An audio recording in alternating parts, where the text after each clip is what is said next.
Shikues nderuar, mirë se erdhët në emisionin Betimi për drejtësi. Sot do të flasim për rezultatet dhe sfidat në gjykatën themelore të Ferizaj me kryetarin e kësaj gjykate, zotërin Mustaf Tahiri. Zoti Tahiri, mirë se erdhët në emisionin Betimi për drejtësi. Faleminderit, mirë se gjitha. Ju falenderoj për mundësinë për të shprehur lidhur me funksionimin e gjykatës themelore në Ferizaj. Kryetar, çu e vlerësoni gjendjen aktuale të gjykatës themelore në Ferizaj në aspektin e ngarkesës me lëndë, por edhe punës në përgjithësi? Atëherë, sa i përket gjykatës themelore në Ferizaj, së bashku me dy degët e saj, si gjykatë themelore, ngarkesa me lëndë gjatë periudhës vitit 2025 nga raportet dhe statistikat të cilat i kemi siguruar, nuk është që është në gjendje më të mirë të mundshme, pasi që si gjykatë do thotë kemi një numër të madh të lëndëve të trashëguara ndër vite, do thotë, dhe kjo ka bërë që gjykata jonë ta mbyll vitin 2025 me një numër të madh të lëndëve. Mund të theksoj që vetëm në lëmin civile ku ngarkesa me lëndë është më e madhe, do thotë vitin 2025 e kemi përmbyll me një numër prej 6.700 lëndë të trashëguara për vitin 2026. Në lëmin jo kontestimore, do thotë kemi trashëguar, do thotë 350 lëndë të mbetura nga viti 25 për vitin 2026. Pak më mirë do thotë qëndron gjendja në lëmin penale, do thotë në departamentin për krime të rënda kemi të trashëguara 100 lëndë nga viti 2025, do kemi filluar vitin 2026 me 100 lëndë në departamentit për krime të rënda, ndërsa në divizionin penal, do thotë departamentit përgjithshëm, është një numër i madh i lëndëve në krahasim me periudhat e caktuara, do thotë ku kemi të trashëguar ato 1800 lëndë. Po ashtu edhe në divizionin për kundërvajtje, do thotë kemi një numër të madh lëndëve, do thotë që janë në pritje, do thotë ku janë rreth 2500 lëndë. Njëjtë gjendja me lëndë është edhe në degën e Kaçanikut dhe Shtërpsës, cilat janë dy degë që funksionojnë kuadër gjykatës themelore Ferizaj. Në lëmin civile në degën e Kaçanikut kemi 1500 lëndë të trashëguara nga viti 2025 për vitin 2026 dhe diku 600 lëndë të lëmisë penale. Gjendja më mirë është në degën e gjykatës në Shtërps, ku kemi vetëm 230 lëndë të trashëguara do të lëmisë civile dhe rreth 100 lëndë të lëmisë penale. Ky numër i madh i lëndëve që i ceka më herët është si rezultat, do thotë, i numrit të lëndëve të pranuara ndër vitet, sidomos vitit 2022, 2023 e sidomos vitin 2024, të lëndëve civile, do thotë të lëndëve që jo vetëm në gjykatën themelore Ferizaj, por në këtë sistemin gjyqësor, lëndë pranuara të natyrës apo të ashtu quhet lëndë të kontratave kolektive, që kanë qenë një ngarkesë shumë e madhe për tërë sistemin gjyqësor e po ashtu edhe për gjykatën themelore në Ferizaj. Kjo ka ndikuar që përkundër numrit që kemi trashëguar, do thotë 6700 lëndë, ne kemi edhe një numër të madh, do thotë të lëndëve të kryera. Mund të themi që viti 2025 ka qenë një ndër vitet më të suksesshme në sistemin gjyqësor në përgjithësi, por edhe i gjykatës themelore në Ferizaj në raport të kryerjes së lëndëve, do thotë dhe efikasitetit të treguar gjatë periudhës vitit 2025. Mund të them që në përqindje shkolla e efikasitetit për gjykatën themelore në Ferizaj, së bashku me dy degët e saj, ka qenë shkallën për 126.38%, do thotë në limit kryesore, ndërsa vetëm në Selin, domethënë në gjykatën themelore në Ferizaj, shkolla e efikasitetit në limit kryesore ka qenë në 126.89%. Me i veçu, do thotë në limit e veçanta, do thotë shkolla e efikasitetit në limit civile ka qenë në shkallën për 150.74%, në divizionin penal do të 92.40%, në departamentin për të mitur 82.20%, si dhe në departamentin për krime të rënda 113.19%. Njëjtin shkallë të efikasiteti kam posë të thotë në këtë përqindje parafërsisht edhe 2 degat Kaçanikut dhe ajo e Shtërpsës, ku dega e Kaçanikut në lëmin civile po ashtu ka posë një shkallë efikasiteti për 150%, ndërsa lëmia penale, do thotë divizioni i përgjithshëm penal, ka qenë pothuajse në një shkallë të njëjtë efikasiteti sikurse gjykata themelore Ferizaj me 90.74%. Dega e Shtërpsës ka posë efikasitet në lëmin civile prej 120.93%, do të thotë të dy lëmit faktikisht 120.93%, ndërsa në lëmin civile ka treguar një efikasitet prej 160%. Shkolla e lartë e efikasitetit e treguar në lëmin civile, do thotë në gjykatën themelore në Ferizaj, tregon përkushtimin e gjyqtarëve dhe stafit mbështetës, do thotë në organizimin e punës në kryerjen e lëndëve. Mund të them që një numër i madh i këtyre lëndëve ka qenë pikërisht ato që u cekën të kontratave kolektive, ku duke ju falendëruar edhe dy gjykatave, domethënë gjykatës apelit dhe gjykatës supreme, të cilët kanë dalë me qëndrime lidhur me mënyrën e zgjidhjes së këtyre lëndëve, që kanë qenë një ndihmës edhe për gjyqtarët, kanë treguar rezultatet dhe efikasitetin në shkallën e cila është tani. Pashmangshëm, kjo që e prezantuat na thotë që lëndët me siguri presin një kohë për tu zgjidhur. Pra, ka vonesa, sikurse është problem në gjitha gjykatat. Sa ka vonesa në trajtimin e lëndëve në gjykatën themelore në Ferizaj? Sa i përket trajtimit të lëndëve të vjetra, sa i përket gjykatës themelore në Ferizaj, mund të themi që nga ky numër prej 6.700 lëndëve që kemi filluar, do thotë vitin në 2025 në lëmin civile gjithë një po flas, shprehur në përqindje bazuar në planin strategjik për çështjen drejtësi, kemi diku në 25 deri 26% lëndëve që hyn kuadër të lëndëve që meritojnë apo duhet trajtohen sipas planit strategjik për çështjen drejtësi, sipas prioriteteve të përcaktuara ligjore dhe planeve strategjike. Kur them 25% janë lëndë më të vjetra se 2 vite, lëndët e këtyra në rigjykim se nuk janë numër i madh i lëndëve, po flas lëndët e këtyra në rigjykim janë të gjitha në punë dhe trajtohen nga gjyqtarët, mirë po ky fluksi i madh i lëndëve që është pranuar në gjykatën themelore dhe në themelore Ferizaj dhe që janë trajtuar 2 apo 3 vitet e fundit, domosdoshmërisht ka krijuar, do thotë, këtë backlogën e lëndëve edhe këtë përqindjen e lëndëve të vjetra. Mund të them që tani aktualisht në gjykatën tonë ka edhe lëndë viti 2023 që veç e kanë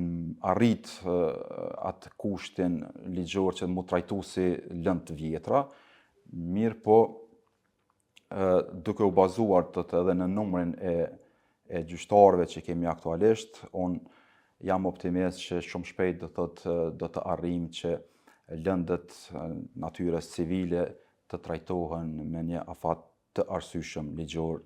që e parashë edhe ligji. Sa janë lëndët më të vjetra? Ka lëndë që mund të jenë mbi 10 vite? Mund të ketë ndonjë lëndë që është mbi 10 vite, po jo e pa trajtuar, mirë po e kthyer në rigjykim, se kemi lëndë që ndoshta e kthyer për 1 herë apo 2 herë apo në rigjykim, dhe për këtë arsye ndoshta edhe vjetërsia e lëndës mund të jetë edhe kohëzgjatës për 10 vite. Mirë po tani plani strategjik për çështjen drejtësi do thotë i ka prioritizuar, do thotë edhe lëndët e rigjykimeve të shumëfishta, do thotë nëse eventualisht një lëndë është e kthyer 2 herë në rigjykim, ajo automatikisht ka prioritet në trajtime lëndëve të atij gjyqtari që ka në zyre në raport me lëndët e kthyer vetëm një herë. Kështu që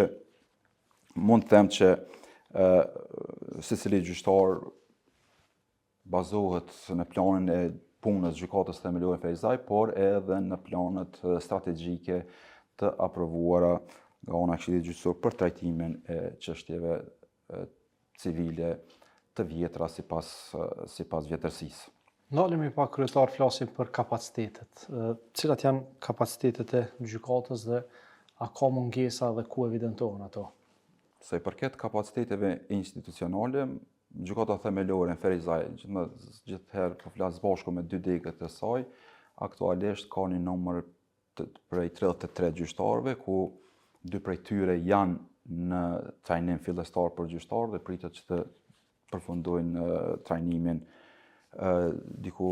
gjatë muajit maj të këtij viti dhe të fillojnë punën si gjyqtar. Kemi një staf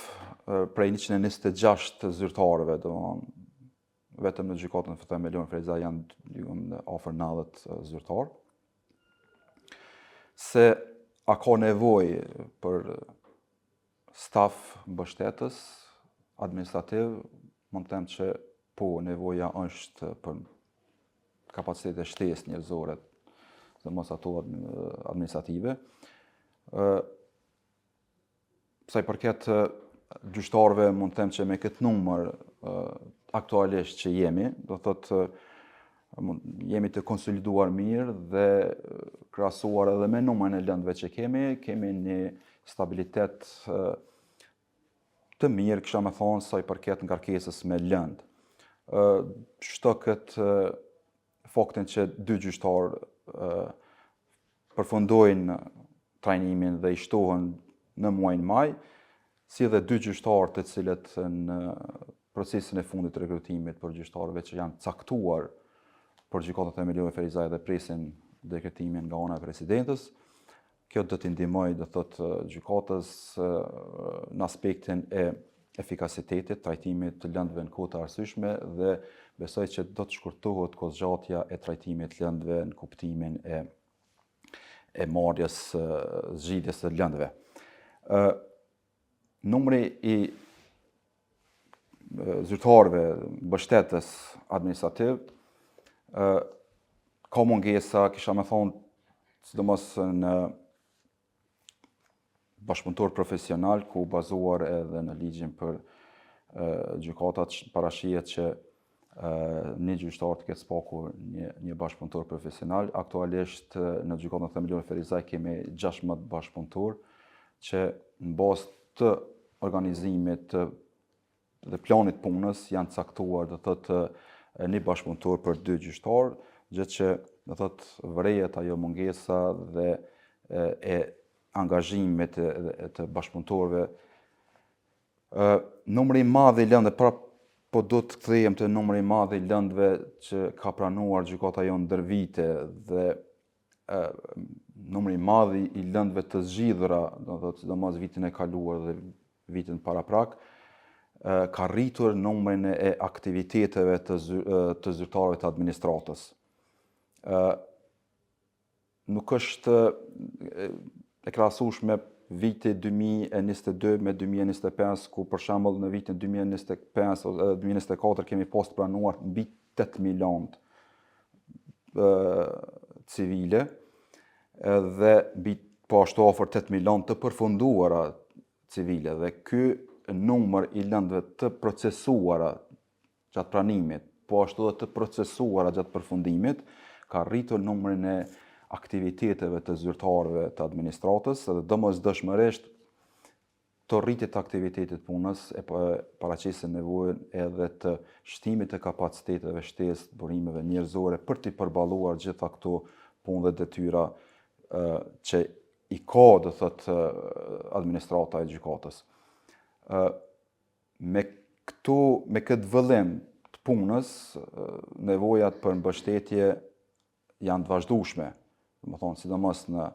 administratë, tek referentët dhe bashkëpunëtorët profesional, por pa përjashtuar edhe stafin teknik mbështetës, ku për marrë një shembull konkret, ne i kemi përfunduar mbi afër 4.000 vendime, do thotë,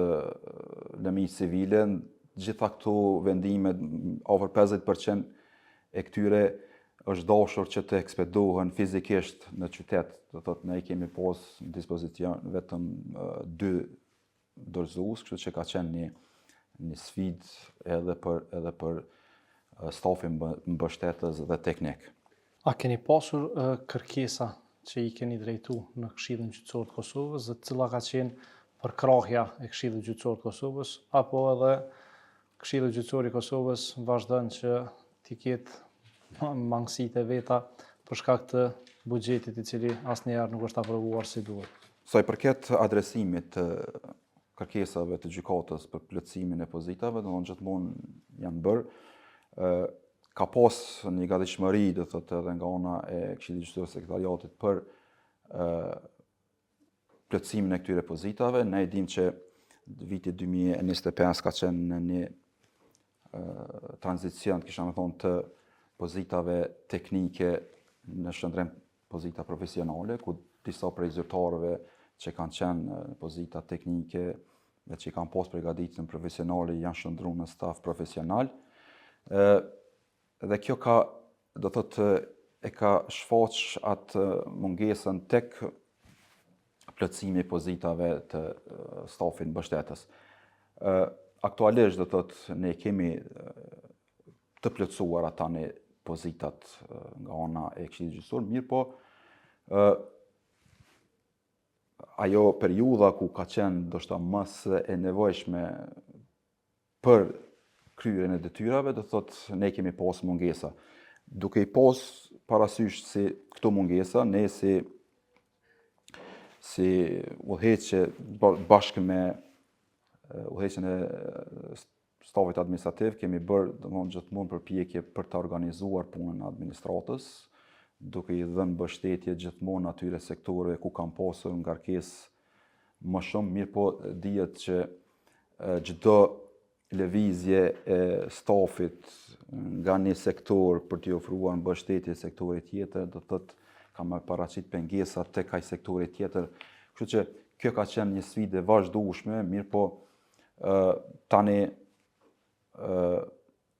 po besoj që me plotësimin e këtyre pozitave do të eliminohen këto dhe nuk do të kemi më këto probleme. Po ashtu, je kemi edhe 2 pozita të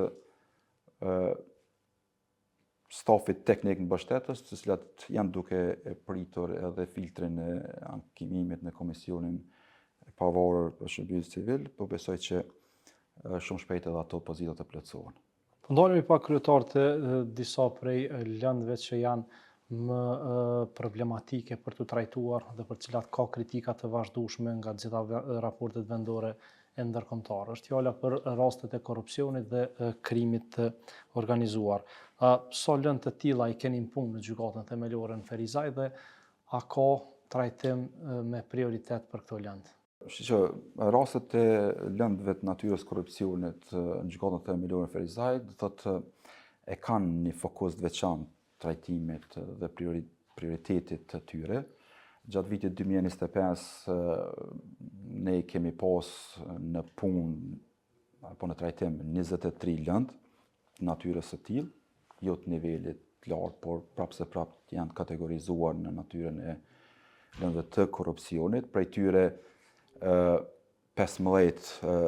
janë të përfunduara, ndërsa kemi mbyll vitin 2025 me 8 lëndë të pa përfunduar të kësaj natyre, mirë po nga dhënat e fundit që kam marrë, do thotë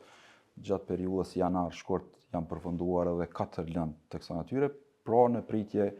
janë vetëm edhe 4 lëndë të natyrës së korrupsionit, gjë që të gjitha këto lëndë janë në procedurë, do thotë duke u trajtuar nga ana e gjyqtarëve. Secili gjyqtar, do thotë i Departamentit për krime të rënda, do thotë e ka në fokus prioritetin e trajtimit të këtyre lëndëve. Kështu që cilat janë sfidat në trajtimin e këtyre lëndëve, meqenëse se ka ankesa? Nuk kisha me specifiku në ndonjë Shumë për këtyre raste kryetar po rrëzohen qoftë edhe në fazat të hershme, sepse kritikat janë që ka probleme në mënyrën se si janë zhvilluar hetimet nga prokuroria dhe hetuesia dhe në këto lëndë kryesisht zhvillohet hetim administrativ e jo shumë hetim penal për çka dhe akta akuzat po i bën jo shumë të kompletuara. Këto kanë qenë edhe kritikat e ndërsjella në raport me prokurorinë nga ana e gjyqtarëve, po në të njëjtën kohë edhe prokurorët vazhdojnë të ankohen që gjykata po lyp shumë a shumë se sa që duhet me u provu në këto raste, në krahasim me rastet e tjera që ju kalojnë të gjitha akt akuzat, vetëm këto të korrupsionit s'po ju kalojnë. Ka qenë ky diskutim dhe debat të thotë ku edhe ne si sekretar kemi marrë pjesë në takime dhe diskutime të tilla ku janë organizuar thotë bashkëpunim edhe me krerët të gjykatave dhe prokurorisë dhe është diskutuar çështja e po është qëndron ajo që thatë që shumica e akt akuzave që rrëzohen sa i përket lëndëve të korrupsionit pikërisht vijnë për këtë arsye mungesë e hetimeve apo provave të mjaftueshme për ta shpallur fajtor pandeurin, gjë që nuk është tek raste të tjera. Megjithatë, secila lëndë që trajtohet qoftë natyrës për korrupsionit, qoftë lëndëve tjera, dihet që akt akuzat duhet të jetë mbështetur në ligj, në prova dhe të jetë, do thotë, si më thon, e bashkangjitur me prova të mjaftueshme për ta shpallur fajtor. Ne i dimë që gjykatat apo gjyqtarët pa prova nuk mund të shpallin fajtor askënd, por nuk është që në gjykatën tonë ka pasur, do thotë, raste të tilla që ka pasur mungesë të akt akuzave apo cilësi dobët të akt akuzave, nuk e di saktë numrin e lëndëve, do thotë se sa lëndë kanë përfunduar me akt gjykim lirues, po e di që shumica e këtyre lëndëve janë me akt gjykim dënues. Kur jemi këtu, një prej kritikave më të mëdha është që politika ndëshkimore, sidomos në këto raste të korrupsionit, është jashtëzakonisht e butë, për mos të thënë fjalë tjera. Pse gjyqtarët në rastet e korrupsionit e kanë dorën shumë të butë në rastet kur vendosin që t'i shpallin fajtor të pandehurit, sepse kur ka dilema rreth fajësisë edhe lirimi mund të arsyetohet, por kur vendoset që dikush është fajtor, duke e ditë rrezikshmërinë e këtyre veprave penale të korrupsionit për shoqërinë tonë, pse s'ka dënimet që janë më të ashpra, që janë thjesht dënimet që e arrin qëllimin e vet. Çështja e politikës ndëshkimore, domethënë, ka qenë fokus trajtimit, do thotë, edhe nga ana e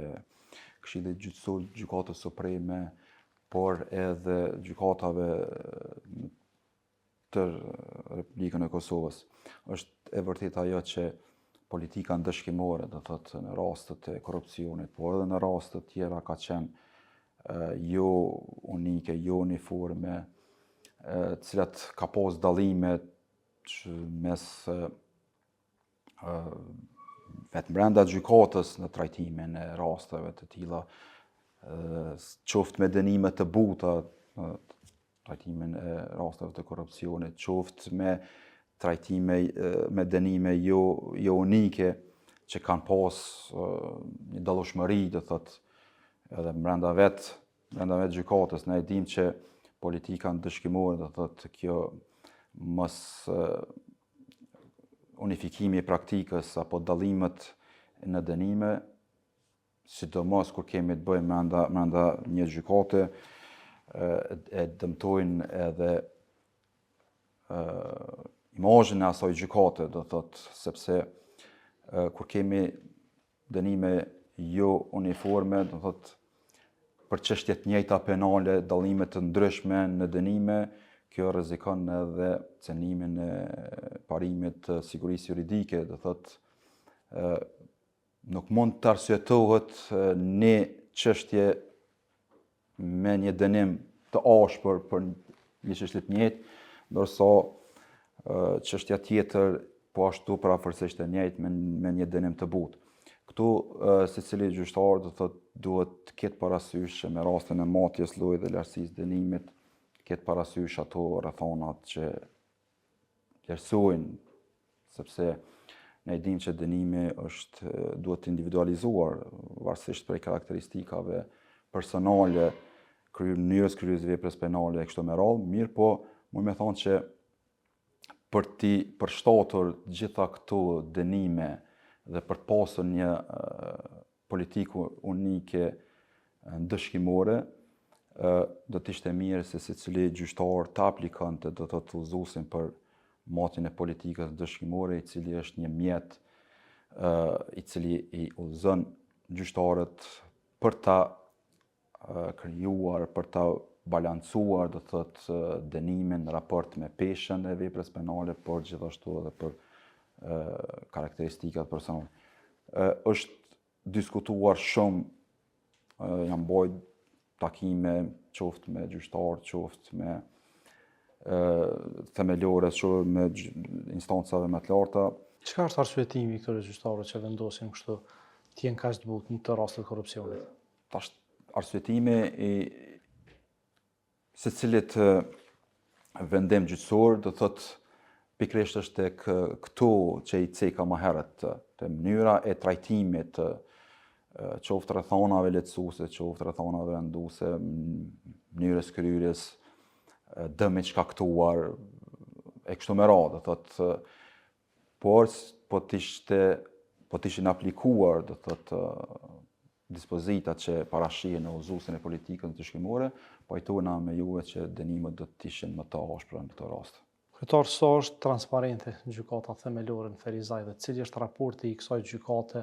me shoqërinë civile dhe me mediat? Gjykata themelore në Ferizaj, edhe në planin e saj të punës, do thotë një pjesë të madhe të kësaj ka kushtuar pikërisht transparencës dhe punës me publikun. Gjykata themelore në Ferizaj ka një traditë të punës me shoqërinë civile, me mediat, me palët e interesit dhe gjithmonë ka pas një qasje proaktive në bashkëpunimit me organizatat monitoruese, me shoqërinë civile dhe asnjëherë nuk ka pas, do thotë, një qasje mbrojtësie në kuptimin e mosdhënies ndonjë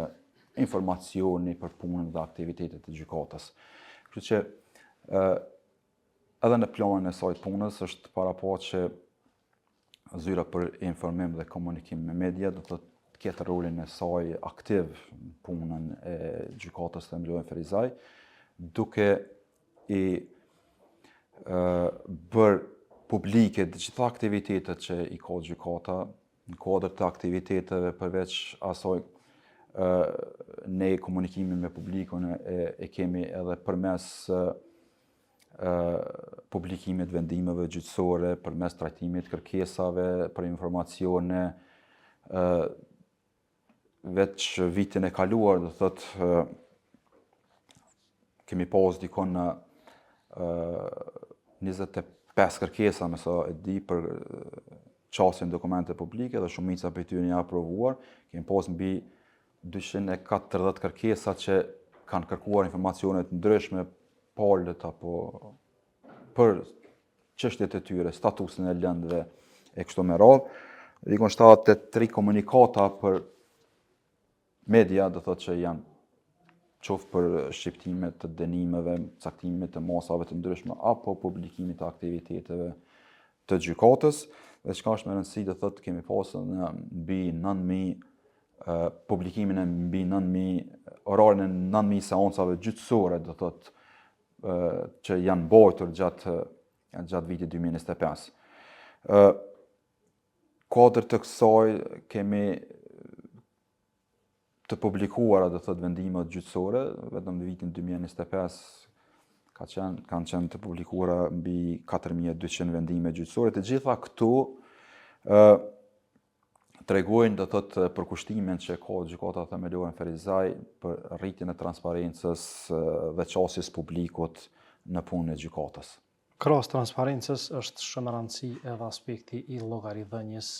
gjyqtarëve, por edhe stafit. Është një nga sfidat e sistemit gjyqësor dhe kritikat që i bëhen vazhdimisht. Çka është duke u bërë kryetar në aspekt të ngritjes së llogaridhënies në gjykatën themelore në Ferizaj? Gjykata themelore në Ferizaj, krahas transparencës, ashtu që thotë edhe ju, një rëndësi të veçantë i ka kushtuar edhe llogaridhënies. Bazuar në raportin e vendit që ka qenë për vitin 2025 për vitin e kaluar, do thotë një pjesë që ka kushtuar do thotë administratës gjyqësore dhe mos funksionimit të duhur të administratës gjyqësore, dhe ne si gjykatë do thotë vazhdimisht jemi të angazhuar do thotë që ta mbajmë llogaridhënës secilin zyrtar i cili neglizhon punën e tij apo nuk e kryen punën e tij në mënyrë ashtu siç edhe parashihet me rregullore dhe ligj. Nuk është që nuk ka pas do thotë raste që janë ndërmarrë veprime në trajtimin e këtyre ku ka pas zyrtar që kanë shkuar edhe në procedura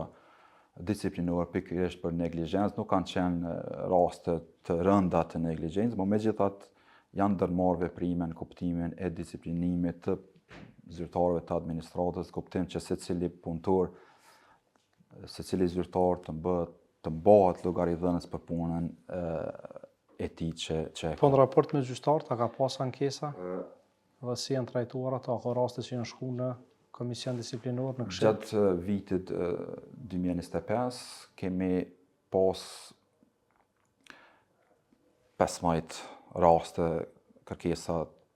për inicim procedurës disiplinore ndaj gjyqtarëve, që një rast është inicuar, do thotë, dhe është në pritje të vendimit nga ana e Këshillit Gjyqësor, ndërsa 14 raste janë refuzuar ankesat ndaj gjyqtarëve, do thotë.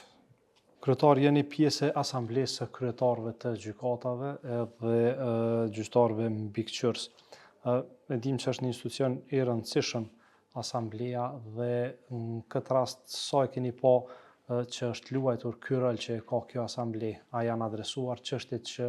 janë ngritur edhe cili ka qenë bashkëpunimi në kuadër të asamblesë me Këshillin Gjyqësor të Kosovës? Po, asambleja e kryetarëve të gjykatave dhe gjyqtarëve mbikëqyrës si një trup këshilldhënës, me quajt kuptimin e forumave dhe takimeve që i ka ma shumë karakterit rekomandimeve, propozimeve që daljen do thotë nga kryetarët të gjykatave dhe gjyqtarët e mbikëqyrës për Këshillin Gjyqësor. Mund të them që gjatë vitit 2025 asambleja ka mbajtur takimet e rregullta ashtu siç parashihet me rregullore, do të kemi mbajtur 4 takime. Janë ngritur çështje propozime nga ana e kryetarëve gjykatave drejtim të Këshillit Gjyqësor dhe më them që gjitha ato propozime që kanë qenë janë marrë, do thotë, dhe janë trajtuar nga ana e Këshillit Gjyqësor. Asambleja edhe pse do thotë në rolin dhe funksionin e saj do thotë i ka ato propozimet që mund të unë mendoj që ka luajtur rolin e saj, por edhe Këshilli Gjyqësor ka qenë do thotë i përkushtuar në plotësimin e këtyre kërkesave dhe rekomandimeve që duhet t'i quajmë, sidomos në disa raste ku kanë qenë me interes për ta marrë shembull lëndë e kontratave kolektive, ne jam trajtuar dhe kemi propozuar që të mirën, domethënë qëndrime nga ana e gjykatave, në mënyrë që të gjejmë një zgjidhje sa më shpejt, dhe kjo ka ndihmuar do thotë gjykatat, sidomos suksesin dhe efikasitetin që e kanë pas gjatë vitit 2025. Kështu që mendoj që roli i saj si asamble ka pas një rol bukur të mirë në funksionimin e sistemit gjyqësor në përgjithësi, do thotë duke i propozuar dhe duke i dhënë rekomandime Këshillit Gjyqësor për çështjet që kanë të bëjnë me ngritjen e efikasitetit në gjykata. Kryetar, faleminderit shumë. Faleminderit edhe juve, gjithë të mira. Shikues nderuar, kaq kishim kohë për këtë intervistë me kryetarin e gjykatës themelore në Ferizaj, zotrin Mustaf Tahiri, me cilin diskutuam për rezultatet dhe sfidat në gjykatën themelore në Ferizaj. Gjithë që keni vërejtje apo sugjerime, mos hezitoni të na shkruani në adresën tonë elektronike. Deri në emisionin e radhës nga unë Beti Musliu, mirëmbëjtje.